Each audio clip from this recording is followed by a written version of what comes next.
Damos inicio a nuestra primera conferencia.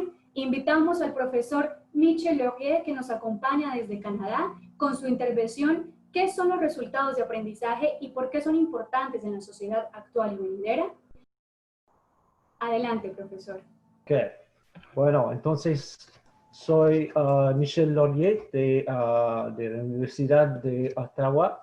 La verdad es que me jubilé de la Universidad de Ottawa hace 2 años y ahora está trabajando en el campo de evaluación de programa con el organismo que hace el aseguramiento de la calidad para las universidades de la provincia de Ontario en Canadá.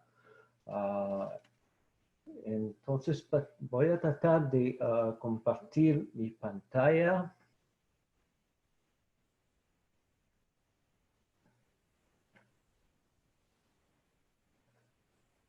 Un momentito.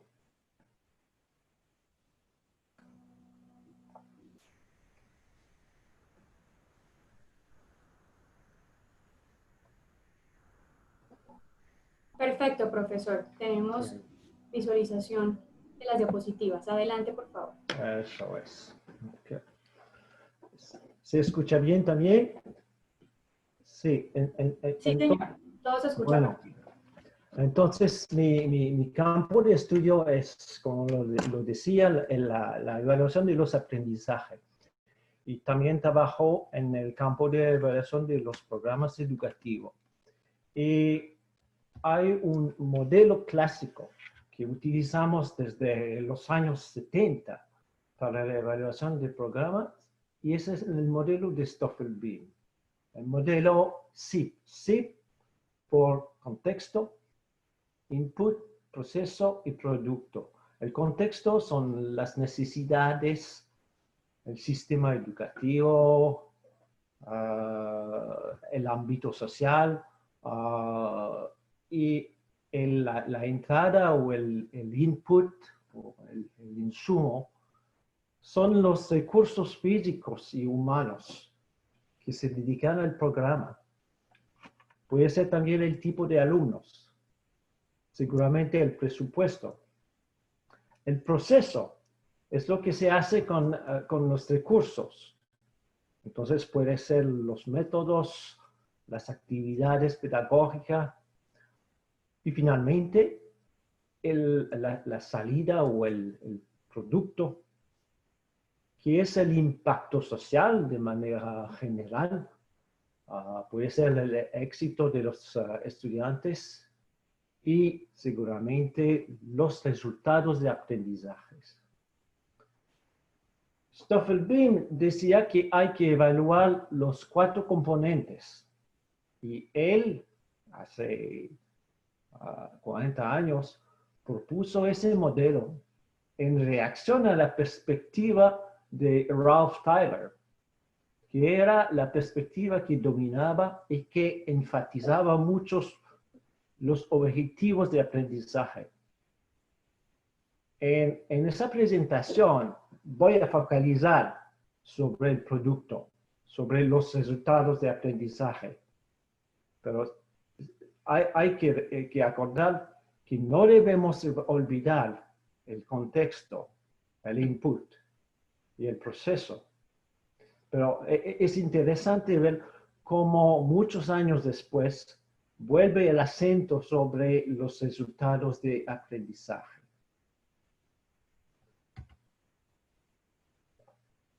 Bueno, cuando hablamos de resultados de aprendizaje, ¿de qué se trata? Me parece que hay 3 perspectivas sobre esos, de manera general, lo que llamamos resultados de aprendizaje, que son lo que normalmente deberían hacer los estudiantes al final de un curso, de un programa.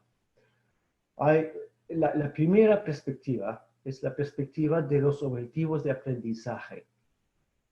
Eso viene del trabajo de Ralph Tyler, hablaban hace poco tiempo de él, pero también el trabajo de Benjamin Bloom sobre los objetivos y luego sobre el Mastery Learning, la pedagógica del éxito.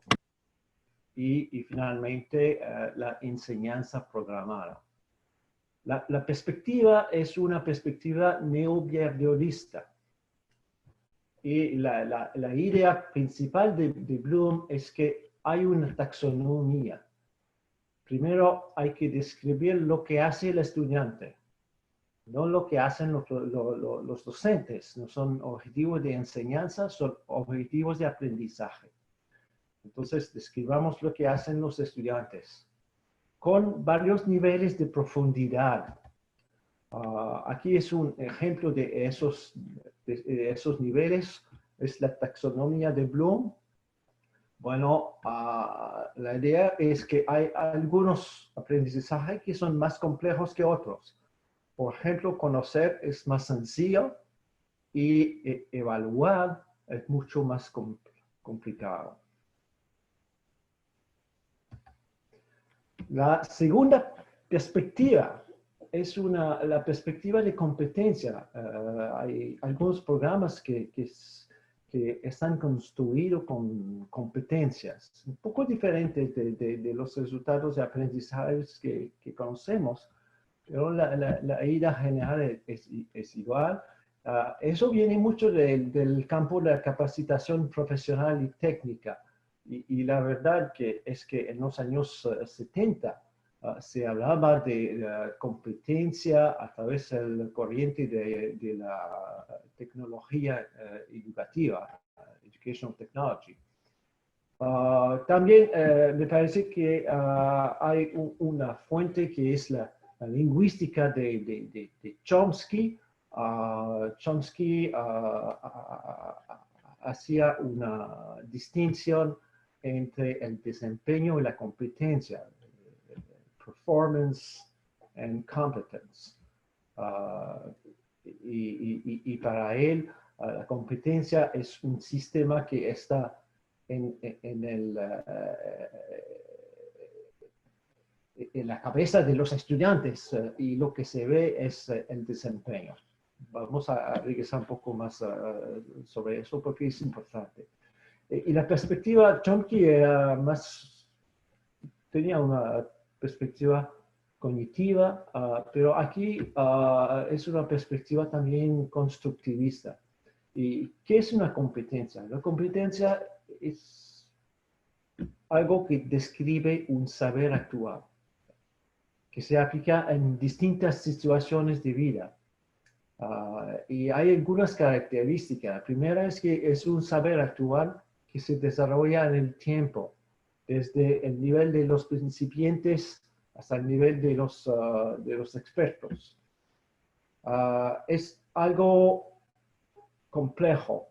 Entonces es una amalgama de conocimientos, destrezas, actitudes. También se manifiesta a través de un desempeño. Esa es la idea de Chomsky. No se puede ver la competencia, se puede observar a través del desempeño. Y también la competencia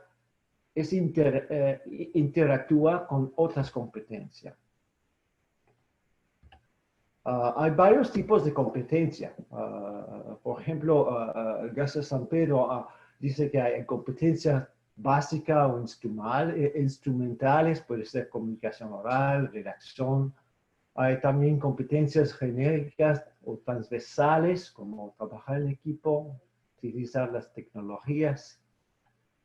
Hay competencias específicas o especializadas que vienen del campo, como elaboración de mapas cartográficos, interpretación de una ley, y también, muy importante, hay lo que él llama metacompetencia, que puede ser la capacidad de analizar un problema y el desarrollo de estrategias de aprendizaje.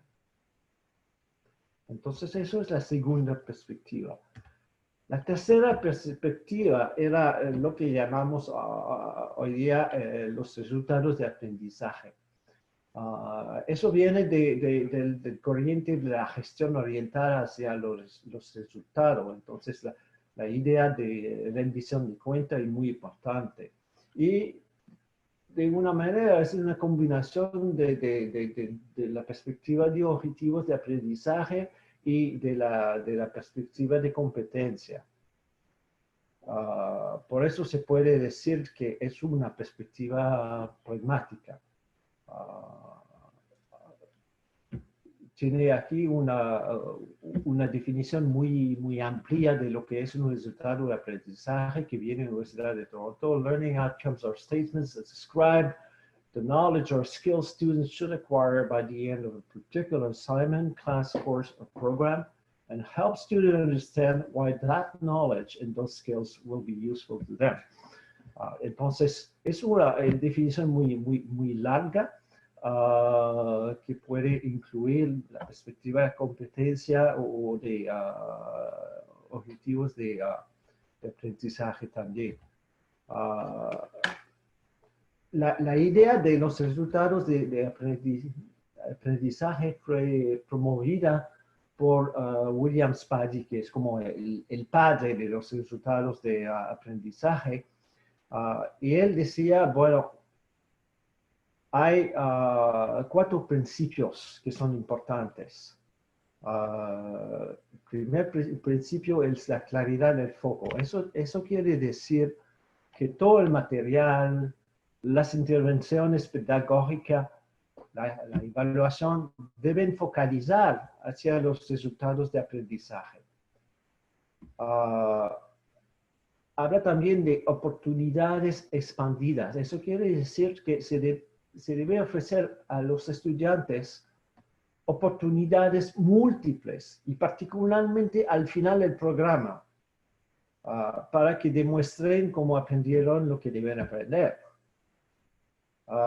El principio también de altas expectativas.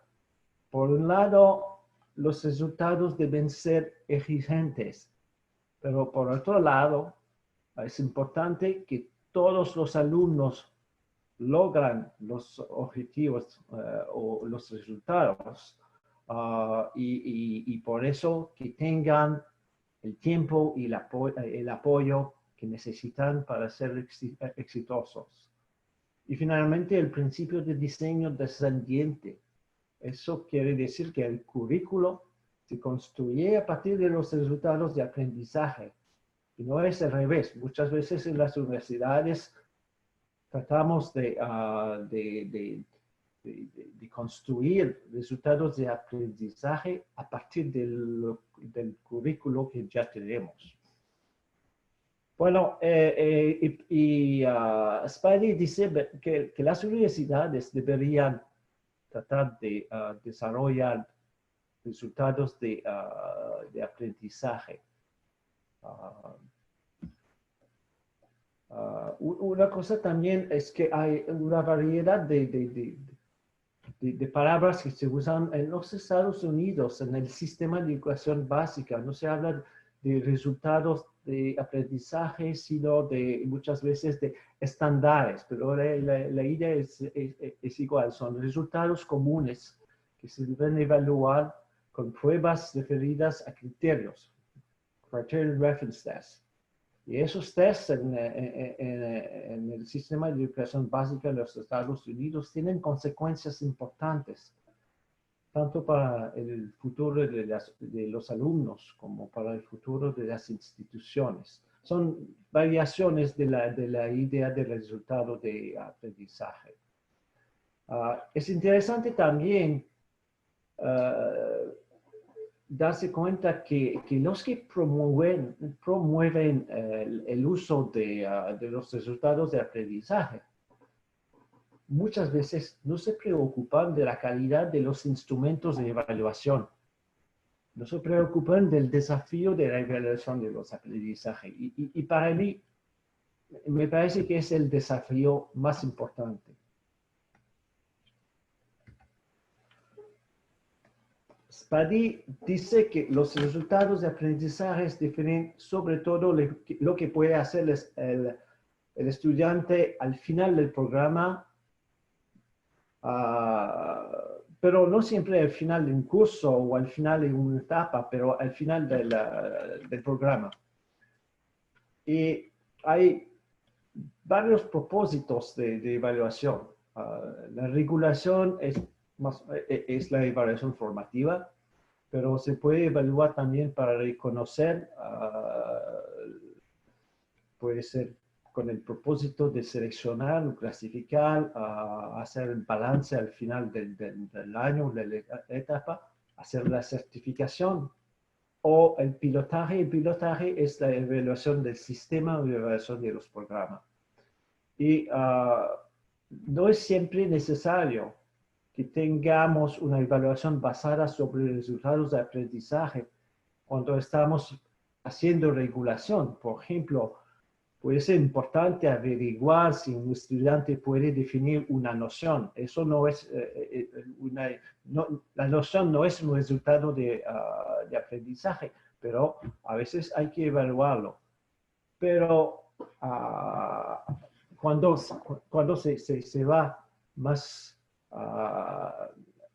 hacia la idea de conocimiento y pilotaje, se necesitan tareas más complejas que deben referirse a los resultados de aprendizaje.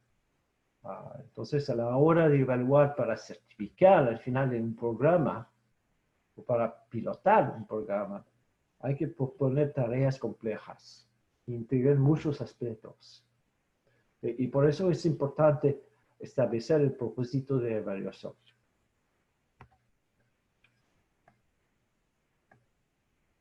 En el campo de evaluación educativa,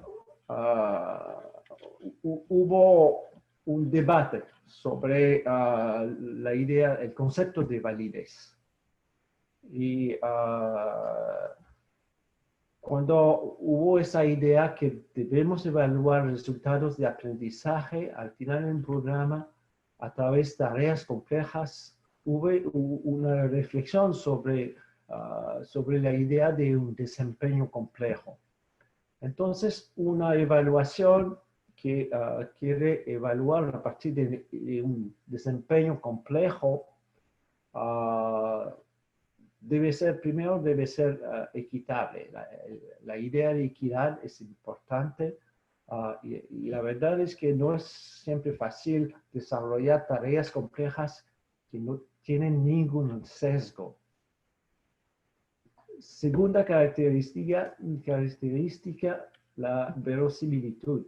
Y eso es la idea de evaluación auténtica. Voy a hablar un poco más tarde de eso. Se deben reproducir situaciones de la vida real, situaciones que enfrentaron a los estudiantes. La representación del contenido también es importante. Eso es la idea de la validez de contenido. Se deben observar los elementos que forman el resultado. La calidad del contenido. Es importante que el desempeño proporcione indicios claros. Si no, no se puede hacer nada.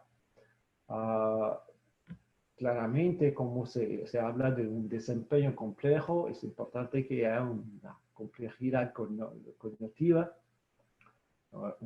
porque el resultado de aprendizaje integra conocimientos, actitudes, destrezas. También es importante que sea posible transferir. Entonces, transferencia y generalización.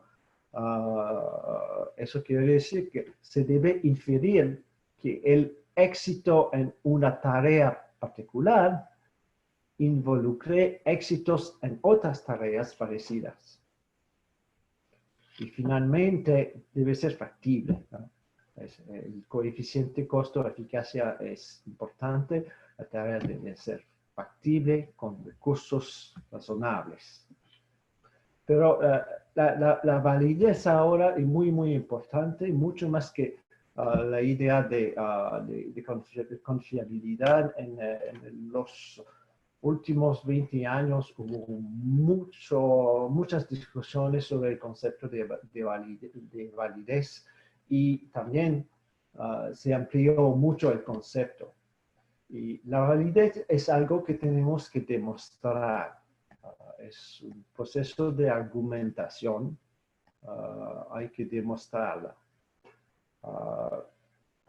En el contexto donde se usan resultados de aprendizaje, hay que demostrar que se evalúan los resultados sin contaminación por conocimientos, destrezas, actitudes que no pertenecen al construido del resultado y sin mayor contaminación por sesgos o por error. También la validación es un proceso de inferencia a partir de un desempeño, pero un proceso con varios niveles. Y seguramente las inferencias deben basarse sobre datos de calidad. Datos de calidad es un desempeño que permita inducir la competencia o el resultado que le sustenta. No se puede hablar de confiabilidad si no hay validez. Por eso es un concepto muy importante. Entonces, es importante ahora encontrar herramientas para facilitar la observación. Se debe usar, no sé si es la palabra exacta, rubrics, que son como rejillas para apuntar las observaciones, referencias con varios criterios, para que la observación sea más exacta. También, y eso es más de la perspectiva de competencia, se deben utilizar escalas de desarrollo, de tal modo que se puede ver dónde en la evaluación de la competencia está el estudiante, desde el nivel de principiante hasta el nivel de experto. Perdón, profesor Mitchell, le quedan 4 minutos de su intervención. ¿Sí? Ok, gracias. Ok. Bueno, en relación con los resultados de aprendizaje, tenemos también el concepto de evaluación auténtica. Eso viene de Wiggins y se puede ver por qué se llama así, por las 3 primeras características. Es importante que tengamos situaciones de la vida regular, situaciones que sean significativas, que motivan a los estudiantes, situaciones que les presentan problemas frecuentes fuera del ámbito de formación. Eso es la idea de evaluación auténtica. También hay algunas características que me parecen factibles en el contexto de evaluación formativa, pero más complicado en el contexto sumativo, es la generación de conocimiento, evaluar para generar conocimientos, interacción con los pares, control del alumno sobre el proceso y la motivación intrínseca que el estudiante se dé cuenta que no se evalúa solamente para evaluar, sino para aprender. Esto puede ser bastante complicado en el contexto de evaluación sumativa. Un ejemplo de lo que se utiliza es el portafolio. El portafolio es una colección de documentos de base en base a un propósito. Esa colección puede representar el trabajo del estudiante y permite a él mismo y otras personas ver los esfuerzos, lo que puede hacer el estudiante. Se usa el portafolio en ese contexto a veces para mejorar la validez porque son tareas significativas, tareas auténticas, pero es bueno también para informar a varios actores, puede ser en la escuela, en la educación básica los padres, pero puede ser en un contexto más profesional los empleadores y, por cierto, los docentes y estudiantes. puede motivar a los alumnos o estudiantes. La verdad es que a los estudiantes les gusta mucho construir el portafolio. Es bueno para desarrollar la metacognición, pero es importante que haya un componente de reflexión, que se incluye la reflexión sobre la construcción del portafolio. Y, por cierto, es bueno para evaluar el progreso. Bueno, para concluir, en mi experiencia, que es la experiencia desde algunos años, perspectiva de alguien que averigua la conformidad de los procesos de aseguramiento de la calidad en las universidades canadienses, veo que muchas universidades avanzan en el desarrollo de programas en términos de resultados de aprendizaje. Eso es bastante bien. Ahora se puede ver que casi todos los cursos en las universidades presentan resultados de aprendizajes. Es un poco más difícil a nivel de los programas, pero es lo más importante. Hay que trabajar para desarrollar resultados de aprendizajes a nivel del programa. Pero el problema mayor es que no saben cómo evaluarlos. Pero me parece que es muy, muy importante, porque al final lo que aprenden los estudiantes es lo único que importa. Es importante para el futuro de los estudiantes y es importante para nuestro desarrollo social. Y finalmente, y voy a terminar con esto, el proceso de definición, el uso y la evaluación de los resultados de aprendizaje creen un espacio de concertación, que es muy importante. Es un espacio de concertación entre los actores de un programa. Y eso es algo muy, muy importante. Muchas gracias. Profesor Logier, muchísimas gracias por su intervención. En este momento daré lectura a las dos primeras preguntas que lleguen a nuestro chat para poder brindar las respectivas respuestas. Tenemos nuestra primera pregunta, profesor Mitchell. Se la voy a leer.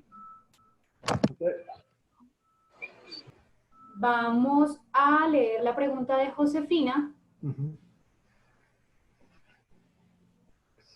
Pero, ¿en qué ha cambiado el concepto resultados utilizado desde las décadas del 70 y 80 y que en Colombia tuvo mucha resistencia por tener rasgos conductistas?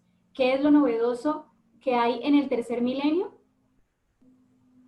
Es una pregunta muy interesante, porque una parte del problema es que el concepto de resultado de aprendizaje es un concepto que no es muy claro. Como acabo de decir, hay varias perspectivas. Si se toma la perspectiva de objetivo de aprendizaje, es verdad que es una perspectiva neobehaviorista o conductivista. Y muchas veces el problema viene de resultados de aprendizaje que son muy estrechos, que focalizan sobre una parte muy corta, muy breve del programa. Puede ser también un curso o una etapa. Spady dice que es muy importante tomar en cuenta los resultados de aprendizaje al final del programa. Eso es lo más importante y porque eso describe lo que pueden hacer los estudiantes en su vida real y no se puede describir en términos muy estrechos de una manera conductivista. También, si se toma más la perspectiva de las competencias, la competencia es un concepto un poco más, mucho más constructivista, porque la idea es que la competencia evalúa desde el nivel de los principiantes hasta el nivel de los expertos y a veces los expertos han integrado tanto la competencia que no la pueden describir, pero se construye la competencia. Entonces, si se adopta la perspectiva de la competencia, hablando de resultados de aprendizaje, que son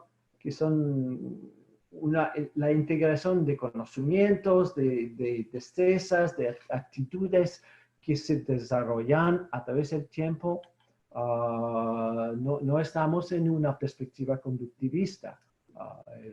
Es mucho más una perspectiva de constructivista. No sé si eso pregunta la cuestión.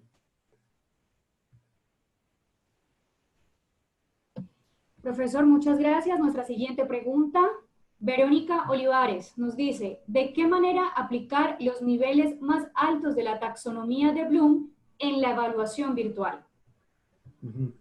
Bueno, es interesante porque me parece que esa pregunta es completa la pregunta anterior. La perspectiva de Bloom es una perspectiva conductivista. Y hay muchas limitaciones. Funciona bastante bien a los primeros niveles, conocer, comprender, aplicar, pero son los niveles que son menos interesantes. A partir de eso, los 3 otros niveles, es muy difícil. Primero, desarrollar tareas educativas. Es muy difícil también ver si es una taxonomía. Es que me parece que no tenemos siempre usar esa taxonomía. Y la verdad es que existen muchas taxonomías a través del mundo. La idea principal es que los aprendizajes no son todos del mismo nivel. Hay algunos que son más sencillos, que son necesarios, pero hay algunos que son más complicados y no se deben olvidar. Es importante que no quedemos en nuestro currículo con aprendizaje de los 3 primeros niveles, pero que también integremos la evaluación, el análisis, la creación, que son los otros niveles de Bloom, pero me parece que hay que ir más adelante y salir de esa taxonomía que me parece mucho más como un carcel que un instrumento para desarrollar el resultado de aprendizaje.